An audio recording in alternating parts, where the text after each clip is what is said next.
Bonsoir à toutes et tous. Avez-vous déjà entendu parler de la honte inflammatoire? Le titre d'un article dans Epoch Time, d'ailleurs, a attiré mon attention. Le titre est le suivant: Honte inflammatoire, pourquoi on ne peut pas guérir un corps que l'on déteste?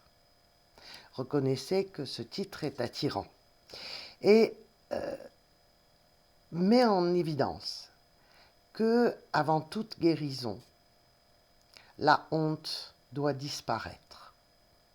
Alors, la première des choses, c'est se poser la question de qu'est-ce que la honte? La différence entre honte et culpabilité, c'est que la honte, comment dirais-je, est existentielle, est identitaire. Nous avons honte d'être nuls, nous avons honte d'être mauvais, nous avons honte d'être incapables. La culpabilité, elle, c'est nous sentons coupables d'avoir mal fait telle ou telle chose. C'est dans la dimension de l'acte, alors que la honte est dans la dimension de l'identité. Pour le journal de psychiatrie aux États-Unis, la honte est une émotion omniprésente et multidimensionnelle, influençant le cerveau, le corps et la vie sociale. Parce que la problématique de la honte, c'est que oui, vous pouvez avoir honte d'avoir menti, par exemple. À quelqu'un que vous estimez ou par simple lâcheté, parce que les rôles sociaux font que, etc. Mais une honte de cet ordre-là, qui est, je dirais, de l'ordre du domaine moral, est une honte qui va être régulée très rapidement. C'est-à-dire, il se trouve que je me suis mal comporté, j'ai honte de m'être mal comporté. Bon, je vais prendre les mesures qui vont faire que la prochaine fois, je me comporterai en lien avec mes valeurs, en lien avec qui je suis, et pas en lien avec des peurs ou d'autres ou des éléments qui n'ont strictement rien à voir avec mes comportements. Alors pourquoi est-ce que la honte déclenche des réactions aussi puissantes? Parce que quand même, pouvoir dire que la guérison est intimement liée à la disparition de la honte, c'est quand même très fort. Est-ce qu'il y a des éléments factuels, des éléments métaboliques, biologiques, physiologiques, qui permettent de regarder cette affirmation? Eh bien, il en existe. C'est-à-dire qu'il y a eu en 2004 une étude qui a été publiée et qui est une méta-analyse, c'est-à-dire qu'elle reprenait 208 études sur le stress afin d'identifier quelles étaient les situations qui, comment dirais-je, faisaient sécréter le plus précisément, le plus finement, le cortisol. Vous savez que le cortisol est l'hormone liée aux états de stress. Il ne s'agissait pas du tout, dans ces études sur le stress, de situations qui demandaient des efforts ou qui présentaient des difficultés. On a remarqué que le cortisol augmentait surtout quand les individus étaient confrontés à une menace de jugement négatif, de jugement public négatif, dans des situations incontrôlables ou dans des situations où l'échec est inévitable. Pour exemple, dans les protocoles, les participants devaient prononcer un discours ou effectuer des calculs mentaux, mais devant des évaluateurs totalement impassibles. Aucun encouragement, aucun regard, et à chaque erreur, les évaluateurs demandaient de recommencer. Inutile de vous dire que pour une situation stressante, c'est une situation extrêmement stressante. Dans ces conditions, les réponses en cortisol étaient presque 3 fois plus élevées que lorsque des tâches tout aussi difficiles étaient effectuées sans évaluation sociale, c'est-à-dire sans le regard des évaluateurs ou l'absence de regard des évaluateurs. C'est vraiment extrêmement important parce que les participants disaient avoir honte lorsqu'ils se trompaient et qu'ils étaient systématiquement repris, lorsqu'ils effectuaient cette tâche comme prononcer un discours sans aucune empathie en face, sans aucun intérêt même. Ils avaient honte, honte de ne pas être capables, honte de ne pas être reconnus, honte de ne pas être suffisamment bons, etc., etc., etc. Dans ces études, vous voyez bien que ce n'était pas le défi en lui-même qui était le problème, c'était l'évaluation sociale, ou le manque d'évaluation sociale. Et c'est cela qui engendre la réponse hormonale.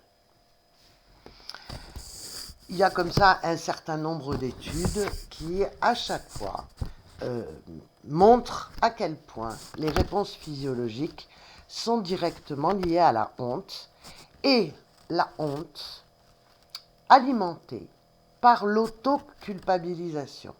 C'est-à-dire que, ou en tout cas liée à de l'autoculpabilisation. J'ai honte d'être qui je suis ou de montrer qui je suis parce que je ne suis pas suffisamment parfaite, parce que je ne suis pas suffisamment bonne, parce que je ne suis pas suffisamment belle, parce que je ne suis pas, etc., etc. Donc, ce qui est très très étonnant, c'est que à chaque fois que nous sommes en autoculpabilisation, nous augmentons l'activité de certains récepteurs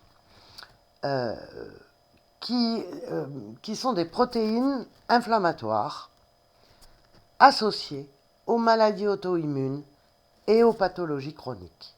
Donc, autoculpabilisation, honte, augmentation de protéines inflammatoires, maladies chroniques, maladies auto-immunes. C'est quand même très, très, très étonnant. Alors, comment est-ce que cette honte peut-elle s'inscrire dans le corps ? Tout simplement depuis l'enfance.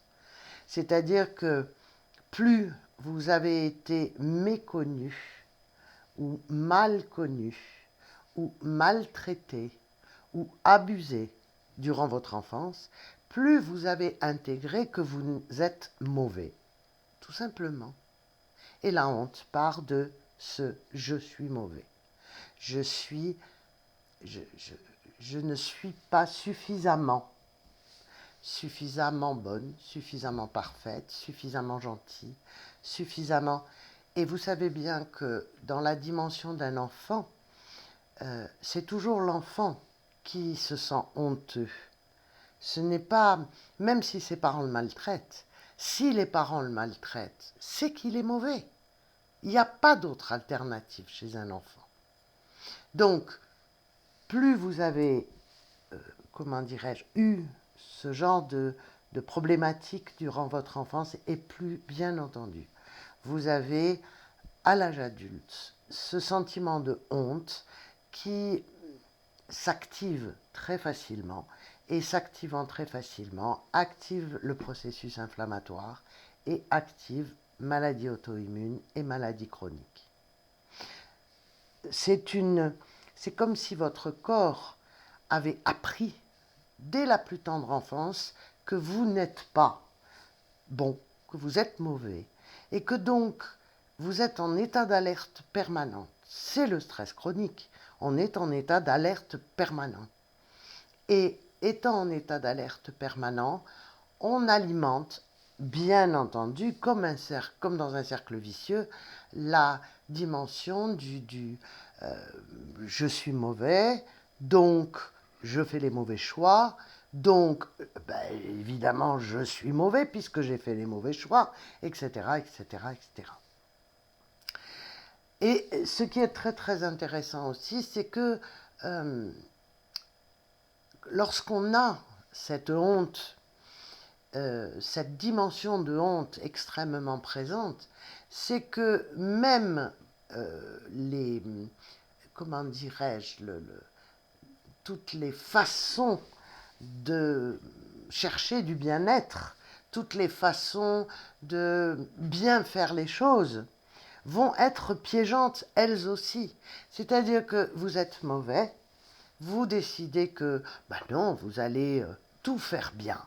Donc vous allez bien manger, vous allez bien dormir, vous allez bien faire du sport, vous vérifierez que vous avez fait le nombre de pas adéquat, vous allez rendre des dossiers parfaits, vous allez, etc., etc., etc. Vous allez être une mère parfaite. Sauf que, étant donné que cette volonté de bien faire est alimentée par la honte, c'est-à-dire est alimentée par la peur d'être mauvais ou mauvaise, bien entendu, ça ne marchera jamais. Vous pourrez tout tenter, vous ne serez jamais à la hauteur de ce que vous imaginez devoir être.